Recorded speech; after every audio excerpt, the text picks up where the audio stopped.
this reminds me of kind of like, those horror books of the 70s and 80s where, as, when they got away from like the EC stuff of the 50s and stuff, and it looked less and less, what you might call comic booky. It really started taking on a more realistic approach. This kind of took me back to that, like, you know, somebody did their horror, homework.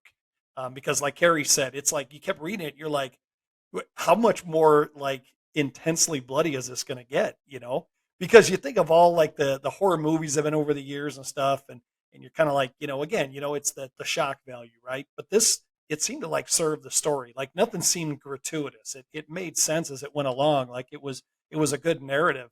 It's hard to get a jump scare in a comic book, but when you turn a page and somebody's being like eviscerated, like right in half, you're like, oh well, I'm glad I wasn't eating my lasagna at this point.